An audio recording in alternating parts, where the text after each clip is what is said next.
እንግሊዝ በርካታ ወርቃማ ትውልዶችን እየገነባች መጥታለች። ግን በዛ ወርቃማ ትውልዷ ትክክለኛውን ወርቅ ማግኘት አልቻለችም። ለዛ ወርቅ ማግኘት አለመቻሏ ብዙዎች እንደ ድካም ያነሱት የሚገኙ የተለያዩ ነጥቦች አሉ። ያ ምንድነው? በእናንተስ በኩል ያለውን ሐሳብና አስተያየት ኮሜንት እንድታጋሩን ጠየቅናችሁ። እኛም ደግሞ የተነሱትን ዝርዝር ሐሳቦች እኛም ደግሞ በግል መልከታችን ያስቀመጥናቸውን ነጥቦች የምናደርሳችሁ ነው የሚሆነው። ታዲያ ለእንግሊዝ ብሔራዊ ቡድን እንዲህ ስኬት መጠማት ችግር የትኛው ጋ ነው? ማን ጋ ነው? ለምንስ ሆነ? የሚሉትን እያንዳንዱን ዝርዝር ጉዳዮች በዛሬ ቆይታችን የምንዳስሰው ነው የሚሆነው። እሱም ብቻ አይደለም፣ ከዓለም ዋንጫው ፍጻሜ ጋር በተያያዙ በርካታ ስጋቶች እየተሰሙ ነው የሚገኙት። በእነዚህ ስጋቶች ዙሪያም ያለው አንድምታ ምንድን ነው የሚሉትን እያንዳንዱን ጉዳዮች አንድ በአንድ የምንፈትሽ ነው የሚሆነው።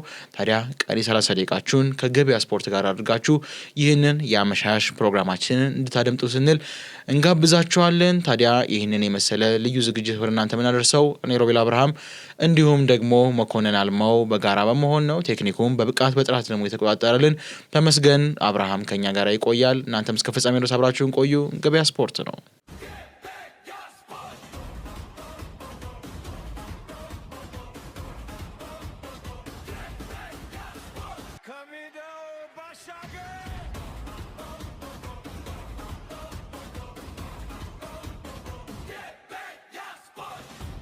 ኦኬ፣ እንዴት አመሸህ?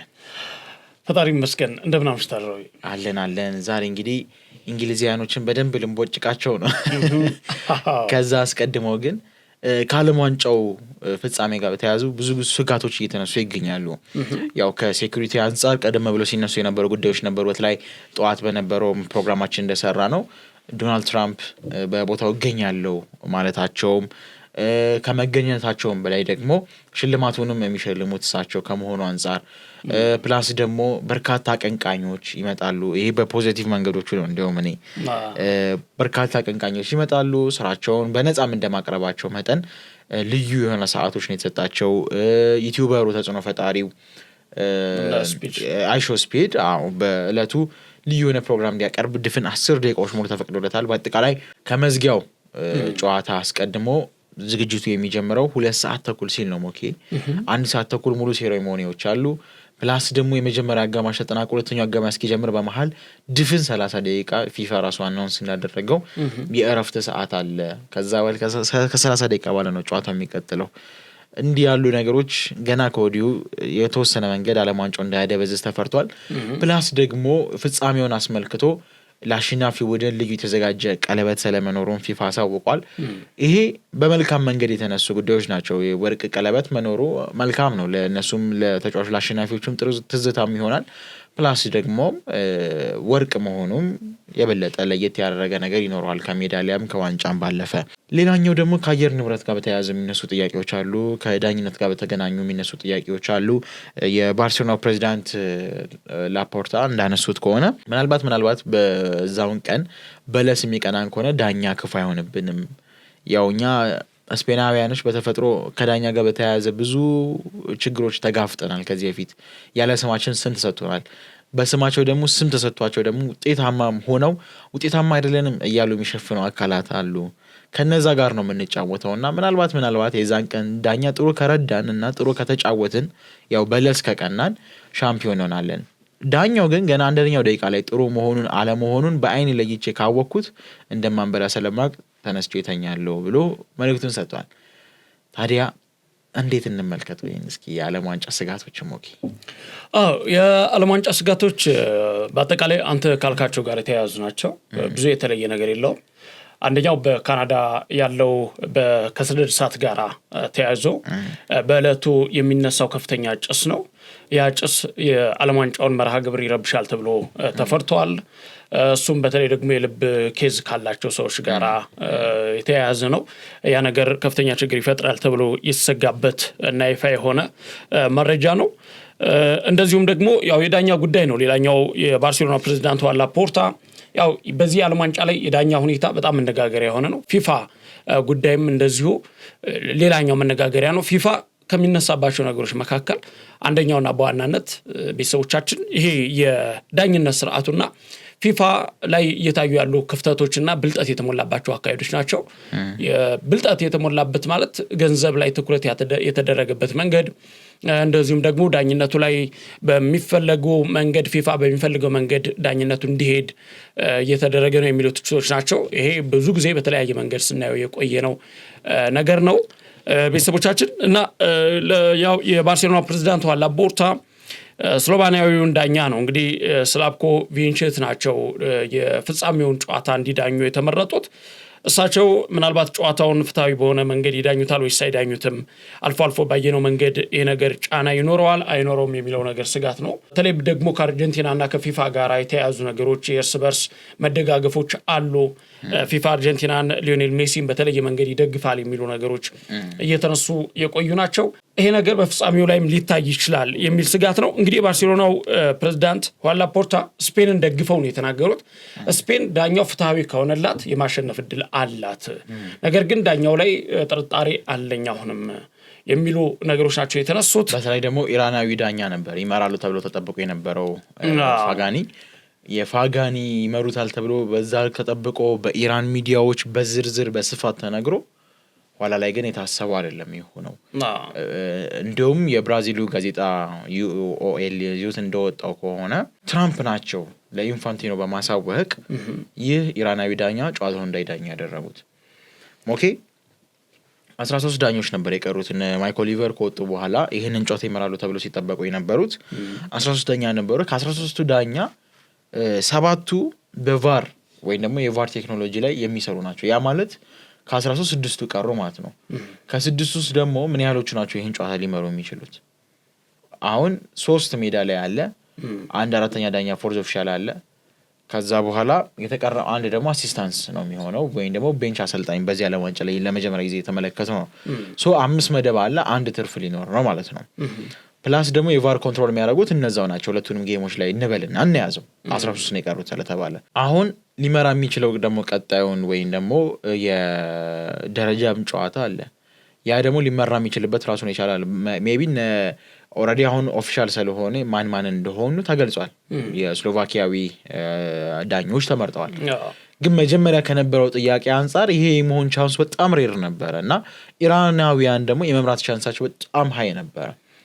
ግን ያው ዶናልድ ትራምፕ የኚህ አስደናቂ ብቃት ያላቸውን ሰው እንዲዳኙ አልፈቀዱም እና ሰውየውም ሳይውል ሳያድር ወደ ኢራን ሊሄዱ እንደውም ተዘጋጅተው እቃቸውን ሸክፈው ነበር። በቃ በውሳኔው ተበሳጭተው ነበር።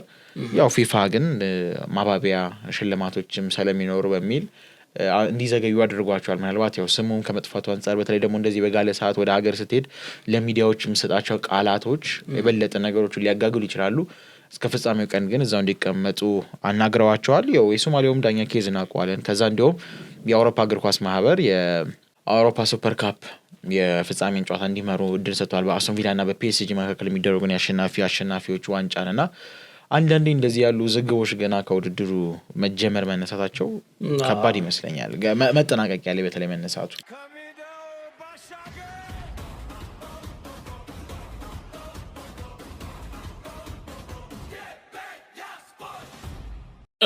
እነዚህ ጉዳዮች በጣም መነጋገሪያ የሆኑ ጉዳዮች ናቸው። ምናልባት በዛሬው መርሃ ግብርም አዲስ ነገር ከእንግሊዝ ብሔራዊ ቡድን ከምናነሳው ውጭ ያሉ ነገሮች እነዚህ ናቸው። የኋላ ፖርታ አስተያየትና የዳኝነት ውሳኔው እንዲሁም ደግሞ በፍጻሜው ጨዋታ ላይ ሊታዩ የሚችሉ ከተፈጥሮ ጋር የተያያዙ ስጋቶች እንዲሁም ደግሞ ጨዋታው ሴሬሞኒ የበዛበት ነው ፕሮግራሙ የፍጻሜ እንደመሆኑ ብዙ ትልልቅ ዝግጅቶች አሉ። ከነዛ ጋር ተያይዞ ማኔጅ የማድረጉ ነገር የጨዋታውን አሰልችነት የፕሮግራሙን በጥሩ ሁኔታ የሚሄድ ጉዳይ ላይ ጥያቄዎች በሰፊው እንዲነሱ ተደርጓል። እንግዲህ በቂ ጊዜ ስላለን ምናልባት ነገም በደንብ የምናነሳቸው ጉዳዮች ይኖሩናል። ከዚያ በተጨማሪ የላሊጋው ፕሬዝዳንት ዣቪር ቴባስ ያነሱት ጉዳይ ነበረ ከዚሁ ከፍጻሜው ጨዋታ ጋር በተያያዘ። በነገራችን ላይ በዚህ የፍጻሜ ጨዋታ ላይ 52 ተጫዋቾች ናቸው ስብስብ ውስጥ ያሉት የፍጻሜ ተፋላሚ በአርጀንቲና እና በስፔን በኩል። ከ52ቱ ተጫዋቾች 24ቱ የላሊጋ ተጫዋቾች ናቸውና ዣቪር ቴባስም ላሊጋው ሙሉ ለሙሉ ተቆጣጥሮታል የዓለም ዋንጫውን የሚል አስተያየት የሰጡበት ነበር። ያው ባርሳ ደርቢም እየተባለ ነው። ባርሳ ደርቢ ያ ይታወቃል። የወንድማማች ጨዋታ የሚመስል ቀለም ያለው በአብዛኛው የባርሴሎና ተጫዋቾች ናቸው። የቀደም ተጫዋቾችና የአሁን ተጫዋቾች ያሉበት ናቸው። የቀድሞ የባርሴሎና ተጫዋች ሊዮኔል ሜሲ ከአሁኑ ተጫዋች ላሚን ያማል ጋር የሚያደርጉት ጨዋታ ነውና እጅግ በጣም በጉጉት የሚጠበቅ ነው። ጨዋታው ምን ይሆናል የሚለው እንግዲህ በርካታ ግምቶች እየሰጡበት ነው ካሁን። ነገር ደግሞ በጣም በሰፊው እንዲሁም እሁድ በደንብ የምናነሳቸው ነገሮች ይኖሩናል። ይህንን ጉዳይ በዚሁ እንቋጨውና ወደ ሌላ ጉዳያችን እናምራ። ዋናው የምናነሳው ጉዳይ የእንግሊዝ ብሔራዊ ቡድን እናንሳ። በጣም ብዙ ነገሮች የሚነገሩበት ቤተሰቦቻችንም ጀነራል የሆኑ ነገሮች ጥሩ ነገሮችን ያገኙበታል ብዬ የማስበው ነው። እንግዲህ እንግሊዝ በዚህ የዓለም ዋንጫ በታሪኳ አንድ ጊዜ ብቻ ነው ሻምፒዮን መሆን የቻለችው በ1966። ነገር ግን ይህች ሀገር ማን ናት? ጀርመን 4 ጊዜ ስትበላ፣ አርጀንቲና ለአራተኛ ዋንጫ ስትጫወት፣ ብራዚል 5 ጊዜ ስታነሳ፣ ጣሊያን 4 ጊዜ ስታነሳ፣ እንደዚሁም እነ ፈረንሳይን ሌሎችን ወደ 2 ዋንጫዎችን ማንሳት ሲችሉ ስፔንና እንግሊዝ አንዳንድ ጊዜ አንስተዋል። እንግሊዝና ስፔን በዚህ የዓለማችን እግር ኳስ ላይ በቀዳሚነት የሚነሱ ናቸው። ቤተሰቦቻችን በቀዳሚነት የሚነሱ ናቸው። የእግር ኳስ ሊግ በመመስረት ሊጋቸውን በጣም ተወዳጅ በማድረግ እጅግ በጣም ገናና የሆነ ስም ያላቸው ናቸው። እንግሊዝ ፕሪሚየር ሊግና ላሊጋ አንደኛና ሁለተኛ ላይ በታላላቅ የአውሮፓ ከ5ቱ ታላላቅ የአውሮፓ ሊጎች በቀዳሚነት የሚጠቀሱ ናቸውና ከዚህ ጋር ተያይዞ እንግሊዝ በዚህ ደረጃ እግር ኳስን ያዘመነች አገር እንዴት ጥሩ ብሔራዊ ቡድን ማውጣት አልቻለችም? እንዴት ስኬታማ ብሔራዊ ቡድን ማውጣት አልቻለችም የሚል ነው። እንግዲህ ከ66 በኋላ ዋንጫ ካነሳች በኋላ 60 ዓመታት ተቆጥረዋል። በእነዚህ 60 ዓመታት 15 አሰልጣኞችን ቀይራለች። ብሔራዊ ቡድኑ በነ አለል ሽረር፣ በነ ዴቪድ ቤካም፣ በነ ስቴቨን ጄራርድ፣ በነ ሃሪ ኬን አሁን ደግሞ እየተመራ ነው የሚገኘው። በእነዚህ መሪዎች ግን አንድ ጊዜም ዋንጫ ማንሳት አለመቻልና ስኬታማ አለመሆን በጣም መነጋገሪያ ነው። ዋንጫ ከበላችበት ከ1966 በኋላ 15 የዓለም ዋንጫ ውድድሮች ተደርገዋል።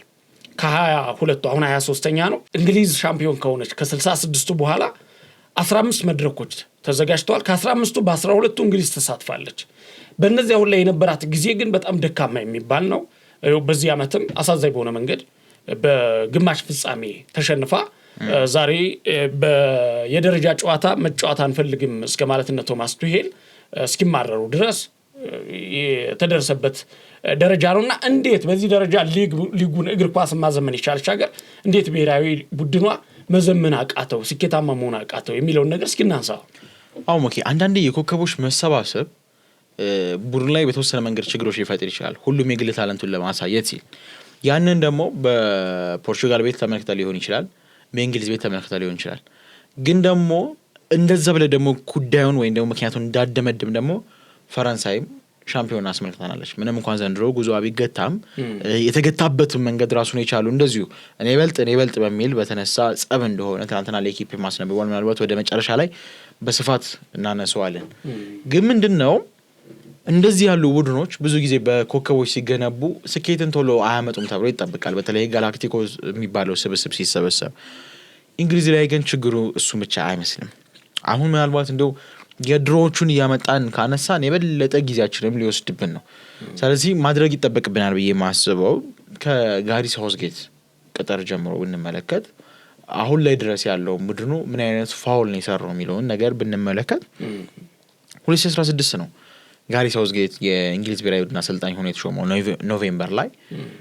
ያኔ በተሾመበት ወቅት በፕሪሲዝን ጉዞ ላይ ማለት በምንችልበት ደረጃ ወይም ደግሞ ይሄ የኔሽን ረፍቶች ላይ በሚኖሩ የኢንተርናሽናል ብሬክ ላይ ሲሆን የበለጠ የሀገራት ጨዋታዎች ላይ የሚገጥማቸው የነበሩት ሀገራቶች የነጥብ ጨዋታም ስላልሆነ ይሁን የሚጠቀማቸውን ተጫዋቾች ደግሞ ለዚያ ጨዋታ ላይ ራሳቸውን ማሳየት የሚፈልጉ እንጂ ይሄ ጀስት በቃ ኬሪራችን ይበቃናል ለክለብ ፉትቦል ራሳችንን እንቆጥብ ብለው የሚቀመጡ ተጫዋቾችን አልነበረም። ጀስት ያን ያህል ስም የሌላቸውን ተጫዋቾች ከእንግሊዝ ከየአንዳንዱ ራፍ ከሆኑ ቲሞች እያመጣ ነበር ሲሰራ የነበረውና ማሸነፍ ችሎ ነበር። 4-0 5-0 የመጀመሪያ ጨዋታ ውጤቶቹ ናቸው እነዛ ሞኪ። ከዛ በኋላ ቡድኑ ልክ እንደ መደበኛ የስራ ቀጠሮ 2 ወር ኮንትራት ነበር የሰጠው። የ2 ወር ኮንትራት ማለት የሚሰራውን አፈጻጸም ግምገማውን ተመልክቶ እያንዳንዱን ዲቴል ጉዳዮች ለመስጠት። ከዛ በኋላ ነው ኖቬምበር 16 በይፋዊ ደረጃ የእንግሊዝ ብሔራዊ ቡድን አሰልጣኝ ሆኖ ኮንትራት የተፈራረመው ማለት ነው። ታዲያ አሁን ነው ችግሮቹ መቀስቀስ የጀመሩት። አንዳንዴ የሆነ ቋሚ ስትሆን የሚፈጠርብህ የሆነ ነገር አለ። በቃ ከዚህ በኋላ ምንም አይሆንም ግዴለሽነት ይሁን እሱን እርግጠኛ አይደለሁም። ግን ለምሳሌ አሁን ማንቸስተር ዩናይትድ ቤት ብትመለከት ሶልሻየር የቅርብ ጊዜውን ብንመለከት 17 ጨዋታ አንድ ጨዋታ ብቻ ነበር የተሸነፈው። ከዛው 13 አሸንፎ የተቀረውናቸው ወጥቶ ነበር በማንቸስተር ዩናይትድ ቤት። ግን ጊዜያዊ ኮንትራት ነበር ያኛው። ፒኤስጂን አሸንፏል። ድንቅ ታምራቶችን ማለት በሚችልበት ደረጃ ሰርቶ ነበር ሲያሸንፍ የነበረው እና ማንቸስተር ሲቲን የገታበት። ልክ ፒኤስጂው ካምባክ ሲፈጸም ሪዮ ፈርዲናንድ እንዲሁም የተናገረው ነገር ምንድነው? ባዶ ለሞት ወረቀት አወራና በቃ ዝም ብላችሁ ሂዳችሁ እነዚህ ስጡትና ራሱ የሚፈልገውን የእድሜ ኮንትራትና ገንዘብ ይጻፍላችሁ ብሎ ነው የሰጠው። ቋሚ ሆነ። ከዛ በኋላ የተፈጠረውን ነገር ያው ቀሪው ታሪክ ነው። እንግሊዝ ብሔራዊ ቡድን ላይም የተፈጠረው ያ ነው። ኦኬ ቡድኑ መሰረት አልነበረውም። ሲወርድ ሲዋረድ የመጣው ብዙ አሰልጣኞች መጥተዋል። ግን ጋሪ ሳውዝጌት ደግሞ የዩኒቨርሲቲ ምሩቅ ነው። የአሰልጣኞች ብዙ ሰርቲፊኬቶች አሉት። ግን ያ አልጠቀመውም። ታክቲካል ዘይቤ በነገራችን ላይ ኦኬ ምናልባት እንደው ለአድማጮች ለቤተሰቦቻችን የበለጠ ቀለል እያደረግን ለማስኬድ ያክል የሊግ ፌዝ ያለው ክለብን መምራትና ቶርናመንት ላይ ያለን ክለብ ኦር ሀገር መምራት ተመሳሳይ አይደለም ልትሄድባቸው የምትችላቸው ሲስተሞች። ምክንያቱም አሁን ሊግ ጨዋታዎች ላይ 38 በፕሪሚየር ሊግ ስታንዳርድ ካየረው 38 ጌም ዊኮች አሉ። ያ ማለት ዛሬ ብትሸነፍ ነገ ልታሸንፍ ትችላለህ፣ ነገ አቻ ልትወጣ ትችላለህ፣ ነገ ላለመውረድ ልትጮት ትችላለህ፣ ነገ ሻምፒዮን ለመሆን ትጮታለህ፣ ነገ ለሻምፒዮንስ ሊግ በቃ እያንዳንዱ ድሎችህ አንድ ስቴፕ ከፍ እያደረጉ ሊሄዱ የሚችልበት አጋጣሚ አለ። ሽንፈትህ ወደ ታች ሊጎትትህ ቢሞክርም በሌላ ድል ልታካክሰው ትችላለህ። የቶርናመንት ውድድሮች ላይ ደግሞ ግሩፕ ስቴጅ ላይ ሜቢ እሱም ፕሮባቢሊቲው የመውደቅ የሚባልም ነገር እያለበት ኖክአውት ስቴጅ ላይ ስትደርስ የጥሎ ማለፍ መርሃ ግብር ላይ ስትደርስ ደግሞ ከሄድክ ነው መመለሻ የለህም። ዓለም ዋንጫ ላይ ከወደቅ ቀጣይ 4 ዓመት ነው የምትጠብቀው። በዛ 4 ዓመት ውስጥ ለምሳሌ አሁን ሃሪኬን ዘንድሮ በጣም ፕራይም ታይሙ ላይ ነበር ልበልህ። ቢሊንግሃም ዘንድሮ በጣም ፕራይም ታይሙ ላይ ነው ልበልህ። እንደ ምሳሌ ነው መሆን ናቸው። ግን እንደ ምሳሌ የዛሬ 4 ዓመት በእነሱ ቦታ ላይ ምን ያህል ሌላ ፖቴንሻል ያለው ልጅ ይመጣል ወይ? ሌላ ራሱን የቻለ ጥያቄ ነው። አዳዲስ ፊቶችን ልትመለከት ትችላለህ። እነሱን ሊያስረሳ እነሱን ሊያስቀምጥ የሚችል ቡድንህ መሰረት ሳይኖረው ወርቃማ ትውልዶችን ዝም ብሎ እያገኘ ወርቅ ማምጣት ሳይችል እየባከነ ቀርቷል ማለት ነው። ቤልጂየም ሮበርቶ ማርቲኔዝ ይነሳበት የነበረው አንድ ጉዳይ ያንን ወርቃማ ትውልድ ማኔጅ ማድረግ የቻለበት ደካማ እንቅስቃሴ ነው። ሳውዝጌትም ተመሳሳይ አይነት መንገድ የሚያራምድ ሰው ነው። ፍጹም ለቶርናመንት የማይሆን አይነት ሰው ነው።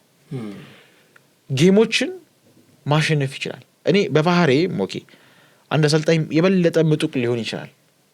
ግን ልክ እንደ ደጋፊ እጁን አጣምሮ ጨዋታን የሚከታተል ከሆነ ለኔ የሆነ ሴንስ አይሰጥም። አብሮ እያበደ ካንተ ጋራ የበለጠ እየተንቀሳቀሰ የሆነ ስሜቱ የሚስተጋባ አንተ ላይም ሲሆን የበለጠ ደስ ይላል።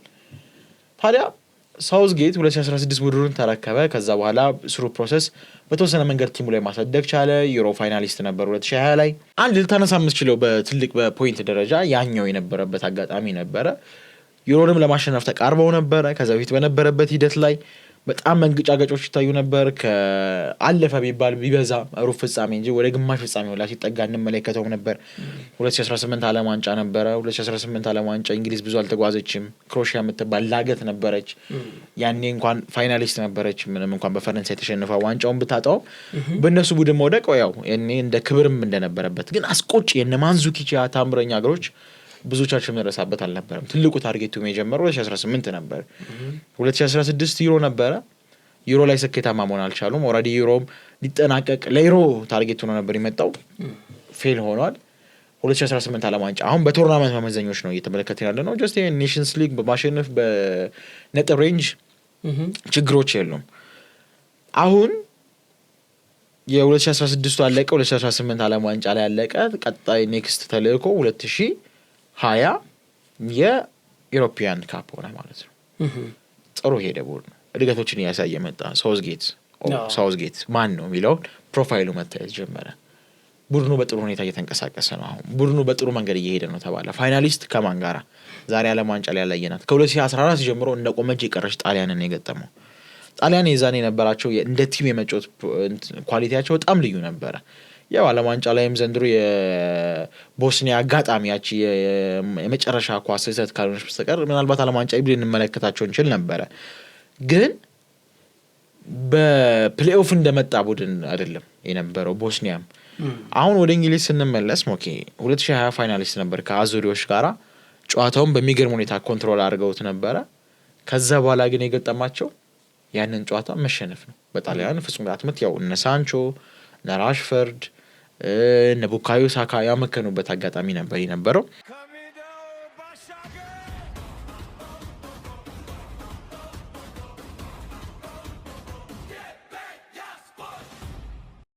እና በቃ ያኔ ፔናልቲ ከተበሉ በኋላ ጥያቄዎች ተነሱ ሳውዝጌት ላይ። እስካሁን ቡድኑ ላይ የሰራቸው ስራዎች የሉም። እየወሰናቸው ያሉ ውሳኔዎች ቡድኑ የበለጠ ዋጋ እያስከፈለን ያለው። ስለዚህ እስከ መቼ ነው የሚታገሰው? አሁን በየ2 አመት ሬንጅ ነበረ ዩሮ ሲከናወን የነበረው።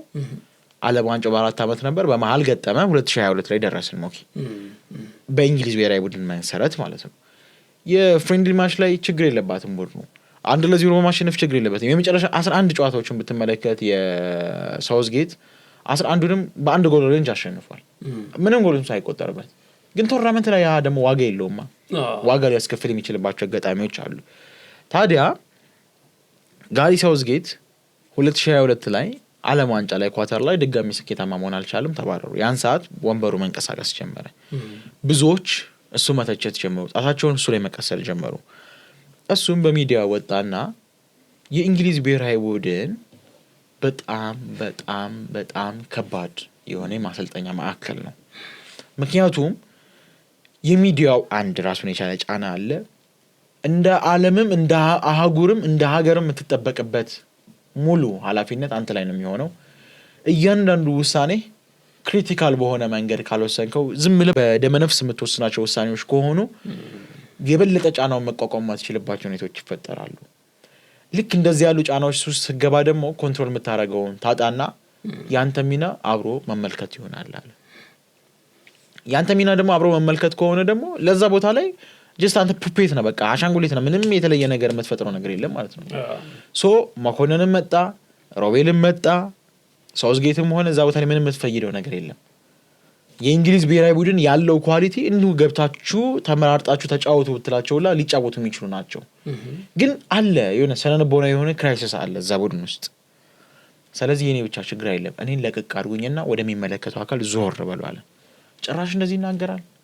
ሌሎች የእንግሊዝ ፐንዲቶች ደግሞ ማን ብሏቸው እንደዚህ ያለ ነገር ለመመለስ ኤፍዮም ለምን እንደዛ ተናገርክ? እንዴት ነው ኃላፊነቱን እንደመቀበል እንደ ጋራ እናሻሽላለን ብሎ እንደማንሳት የእንግሊዝ ቡድን ራሱ ተመራርጦ ቢገባ ማሸነፍ የሚችል ነው። የኔ ሚና እንደዚህ አሻንጉሊት ሚና ነው፣ ማንም ቢመጣ እንትና ቢመጣ እንደዚህ መሆን ማለት ይሄ ኤፍዮንም ስራውንም ሀገሪቱንም መናቅ ነው ብለው ጥያቄ ያነሳበት። ኤፍዮም ቅጣት ቀጥቶት ነበር በሰዓቱም። ከዛ በኋላ ይሰናበታል ተብሎ ይጠበቃል። ኮንትራት አራዘም። አሁን ምን ብለህ ነው የምትለው እዚህ ጋር ኮንትራት ሲያራዝም ጊዜ? ከዛ 2024 ዩሮ ሊጀምር ሆነ ደግሞ ድጋሚ። አሁን ያን ሰዓት ላይ በጣም እንግሊዛውያኖች ጫናቸው በዛ፣ ስድቦች በዙ፣ ብዙ ነገሮች ሲኖሩ ጊዜ ኤፍዮ በውስጥ ከፔፕ ጋርዲዮላ ጋር ንግግር ይጀምራል። ፔፕ ጋርዲዮላ መጥቶ እያንዳንዱ ንግግሮችን ከነሱ ጋር ደረገ። በቃል ደረጃ ከስምነት ደረሱ። ሁሉም ነገር ኦልሬዲ ሊፈራረም እርግጥ ሆነ ማለት ነው። ግን ለሚዲያ ማንም ያወጣው የለም። በሚስጥር ነበር የተያዘው። በእርግጥ ለነ ቢቢሲ መረጃው ሾልኮ ነበር፣ ለሳሙኤል ሞክበል ደርሶ ነበረ። ሳሙኤልም የዛኔ አንስቶት ነበረ። ፔፕ ጋርዲዮላ በዚህ ሲዝን ከማንቸስተር ሲቲ ጋር ይለያያል ብሎ ካነሳ በኋላ ትኩረቱም ወደ ብሔራዊ ቡድን ይሆንና ለ2026 ዓለም ዋንጫ መዘጋጀት የእሱ ኃላፊነት ይሆናል ተባለ። ስፔን አጠብቀው፣ ምክንያቱም ዴላፎንቴን ቀጥራለች። በዴላፎንቴ ውስጥ ስኬታማ እየሆነች ነው። ፕላስ ደግሞ ዴላፎንቴና ፔፕ ጋርዲዮላ ጭራሽ የማይስማሙ ሰዎች ናቸው። እንዲሁ ለአይን የሚጠላሉ፣ ለአይን የሚሰዳደቡ ሰዎች ናቸው። ከዛ ደግሞ ፔፕ ጋርዲዮላ እኔ ስፔን አይደለሁም ብሎ ብዙ ጊዜ የሚናገርባቸው አጋጣሚዎች ነበሩ። ካታላዊነቱ የበለጠ ያኔ ከቲቶ ቪላኖቫ ጋር የነበረው አጋጣሚ ምናልባት እሱን ታሪክ እንዲሁም ወይ አንተ በትንታኔ ዶክመንተሪ በደንብ ትሰራዋለህ ወይ ደግሞ እኛም እንደዚህ ቋሚ የሆነ ፕሮግራም ሰጥተነው በስፋት የምናነሳው ጉዳይ ነው የሚሆነው። ከዛ ውጭ ባለው እንቅስቃሴ ግን በቃ ያኔ የነበረው አለመግባባት፣ የቲቶ ጋር የነበራቸው ጓደኝነት መጣላት፣ የቲቶ መሞት ብዙ ነገር ነበሩ የፔፕ ጋርዲዮላ። ግን አሁን ወደ እንግሊዝ ላይ ስንመለስ የእንግሊዝ ብሔራዊ ቡድን 2024 ላይ ፔፕ ጋርዲዮላ እንደሚረከበው በተጫዋቾች በኩል ጭምጭምታዎች ተሰሙ። ያው ፌዴሬሽን ላይ እንደዚህ ያሉ ነገሮች ሲሰሙ መዳረሱ አይቀርም በተወሰነ መንገድ። ምክንያቱም ያው እዛው ቢሮ ስገባ ስትወጣም መታየት አይቀርም። እንደዚህ ያሉ ሴሌብሪቲ ሰዎች ደግሞ ከአንድ ካሜራ አያመልጡም። እኔ ቀረጬ ብለቀው ቫይራል የሚሆን ነገር ነው። ሶ ያን ሰዓት ወሬዎች መናፈስ ጀመሩ። እንግሊዝ ሳውዝጌት ላይ ኦልሬዲ በቃ አሁን ወስናለች፣ ይወጣል ተባለ። ሊወጣ ፔፕ ጋርዲዮላ ሊመጣ ለሱ ስንብት ደብዳቤ ተጽፎ ከኤፍኤው ለሳውዝጌት ለፔፕ ጋርዲዮላ ደግሞ የቅጥር ውል ተዘጋጅቶ ፔፕ ጋርዲዮላ ከዳቸው። ይደወላል አያነሳም። በኢሜል ይደረግለታል አያነሳም። ከዛ በማግስቱ ምን የሚል መረጃ ወጣ? ፔፕ ጋርዲዮላ ከማንቸስተር ሲቲ ጋር ያለውን ውል ለማራዘም ተስማማ። እንግሊዝ ጋር ነው ስምምነቱ ያለው። በቃል ደረጃ ተስማምተዋል ሳውዝጌትን ለማባረር። ኢቨን ሳውዝጌትን የዛን ሰዓት አባራ ቢሆን ኖሮ ዋጋ ልትከፍል ነበር ማለት ነው። ቀድሞ ቢያባሩ እሱ አማራጭ አልነበራቸው። ፔፕ ጋርዲዮላ ሸመጠጣቸው። ያላቸው ጊዜ በጣም አጭር ሆኗል ለዝግጅት። ሶ ያላቸው አማራጭ የዛን ሰዓት በእልህም በቃ ሳውዝጌትን ማስቀጠል ቻሉ። ሳውዝጌት ቀጠለ። ሳውዝጌት ከቀጠለ በኋላ ያው ዩሮም እንደታሰበው አልሆነም። ድጋሜ ከሰሩ ማለት ነው እንግሊዝ።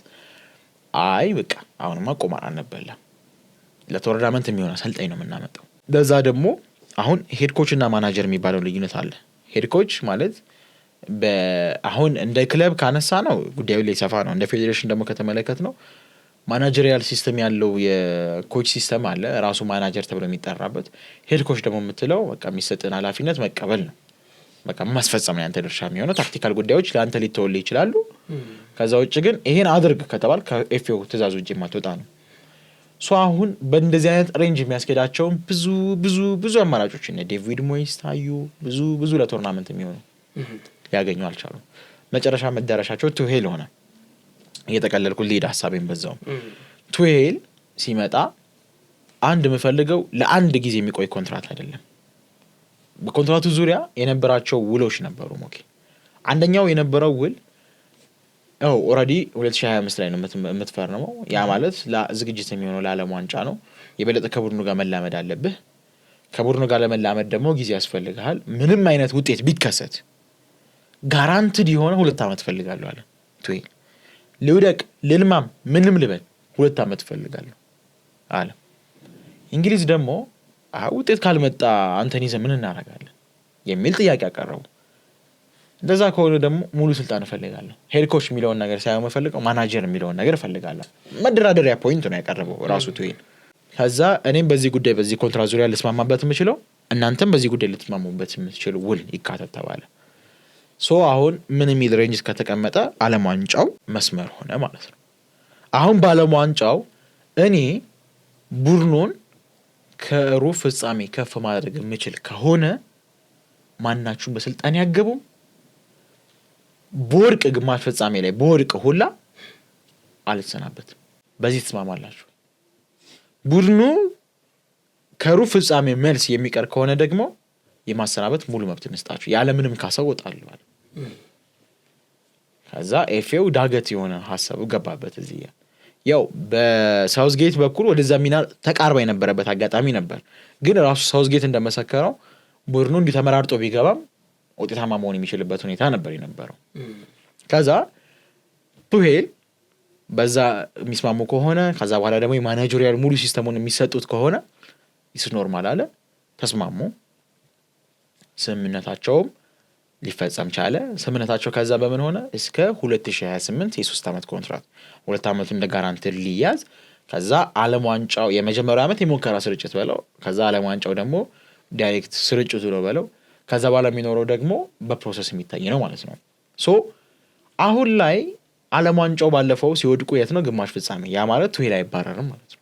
እንግሊዝ ማባረር መብት አይኖራትም ማለት ነው በውሉ መሰረት ተስማምተዋል እስከዛ ድረስ ከፈለገ ኮንትራቱ መጨረስ ይችላል አይ እናስወጣዋለን ካሉ ደግሞ ለሱ 13 ሚሊዮን ካሳ መክፈል ይጠበቅባቸዋል የካሳው ጉዳይ እንዳለ ሆኖ ከውጤት ሬንጅ አንፃር መሰረት በተስማሙበት ስምምነት ይሄ ስራ ሊያባረረኝ አይችልም ምክንያቱም እዚህ ድረስ ደርሻለሁ ይሄ ሊያባረረኝ አይችልም የሚል የጋራ ስምምነት ላይ ያላቸው ማፍረስ የሚችሉበት ሁኔታ ግን ሪሊስ ክሎዙ 13 ሚሊዮን ሆነ ማለት ነው ሶ አሁን ለመጠቅለል ያክል ሐሳቡን ቱሄል ቀጠለ ከዛም በጣም ብዙ ትችቶች ሲሰነዘሩበት እሱም ልክ እንደ ሳውዝጌት ምላሽ ሰጠ ባለማችን ላይ 1 ሚሊዮን አሰልጣኝ በላይ አለ ታዲያ ለዚህ ቦታ ግን ተመጥናለህ ተብዬ ተሾምኩት እኔ ነኝ ስለዚህ እዚህ ቦታ ላይ ተመጥናለህ ተብዬ እስካተሾምኩ ድረስ የዚህም ቦታ ውሳኔ መወሰን መብቱ የኔ ነው አንተ ወንበር ላይ ሶፋ ላይ ቁጭ ብለህ ልትወስንልኝ አትችልም ፈንዲሻ እየበላህ ቁጭ ብለህ ልትወስንልኝ አትችልም ተብሎ ራሱ መለሰ ሶ ያደረኳቸው ውሳኔዎች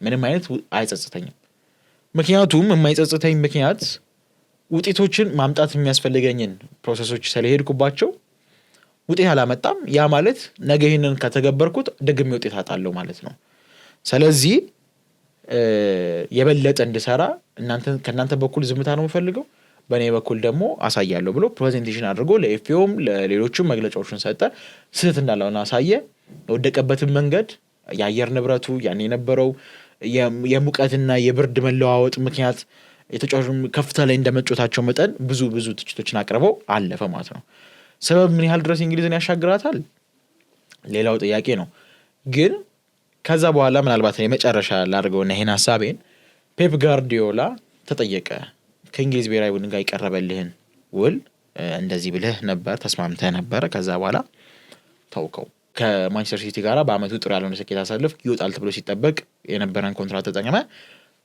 2026 ላይ ደግሞ ኮንትራት እየቀረበ ወጣ ለምን ለቀቀ ከሲቲ ያለ አንተ 10 አመት ሙሉ መኮሮኒ ብላ ብትባል ትበላለህ አለ አልበላም አለ እኔም 10 አመት ሙሉ መኮሮኒ መብላት ስላልፈለኩ ነው አለ ያ ማለት ያው ፖለቲካው አንድ ቦታ ላይ ችክ ብሎ መቆየት አይደለም ይሰለቻል መቀየር አለብኝ ነው የሚለውና የእንግሊዝ ፈተና አሰልጣኙም ኤፍኤኦም ተጫዋቾቹም ሳይሆኑ እንዳጠቃላይ ቡድኑ መዋቅራዊ የሆነ ክፍተቶች አሉበት ከምንም በላይ ደግሞ ትልቁ ችግሩ ሚዲያው ነው ይሄ ፕሮግራም በዚህ ብቻ ያበቃም ነገም አሊያም ሰኞም ካለማንጫው በኋላም በስፋት ልንመለከተው የሚገባ ሐሳብ ነው ያስባለሁ በጣም አልተቋጨም ገና ዝርዝር ጉዳዩም ሰላለው በደንብ በጣም ሰፊ አጀንዳ የሚነሳበት ነው ሮቢ ቤተሰቦቻችን ያው ቆይታችን በዚህ ለመቋጨት እንገደዳለን ካለን ሰዓት አንፃር እንግዲህ የሐምሌ 10 2018 ዓ.ም የዕለተ ዓርብ የአመሻሽ ዝግጅታችንን በዚሁ ለመቋጨት እንወዳለን ሰፋ ባለ መንገድ የእንግሊዝ ብሔራዊ ቡድን ስኬታማ ለመሆን ታሪካዊ ጉዞን የተመለከተና እንዲሁም ደግሞ ካለማንጫው ጋር የተያያዙ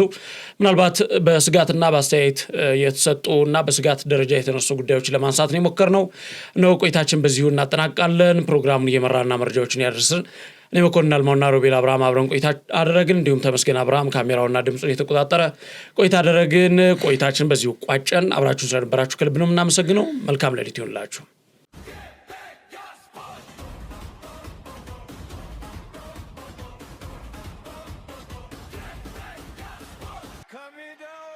Shaka!